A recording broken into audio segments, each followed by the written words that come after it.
Motor mounts on the engine. Let's stick a motor in a Ford Ranger.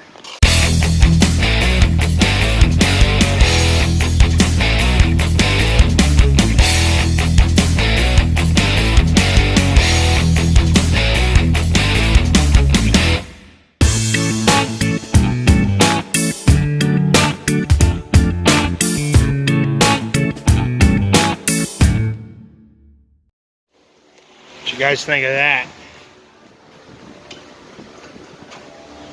Yesterday the motor was out of the Explorer and today it's in here.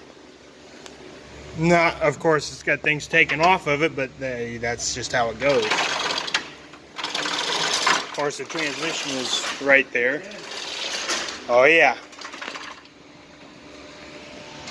We just gotta do some adjustments and get the motor lined up perfectly.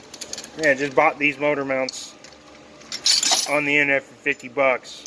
And you could just put them on top of the 4.0 motor mounts. It's just easy like that. So, sweet. Yeah, Rick's Rangers. With a Z. With the Z. You guys can kind of see it. Okay. I like it.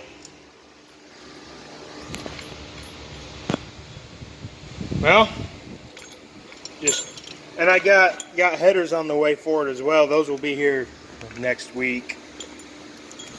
Sucks to wait for something that you can't wait to get, but those will be here next week. Got those from Summit Racing. So, stainless steel headers. They're powder coated. Yeah. So they'll look sweet in this thing. Actually, the same headers my dad has on his 86 Ranger, but he doesn't have stainless ones on his. So, all right. Well, the motor's in.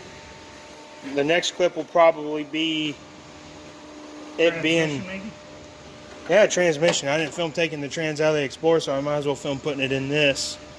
So, and probably could start buttoning the engine up. Of course, we gotta get the wiring figured out for this harness because it's different on the 4.0. Oh yeah, my dad's got it figured out. We just got to do it. And then of course, got to reuse one of the power steering hoses from the Explorer, but that's no big deal. All minor shit is basically what's going to happen now. So, all right.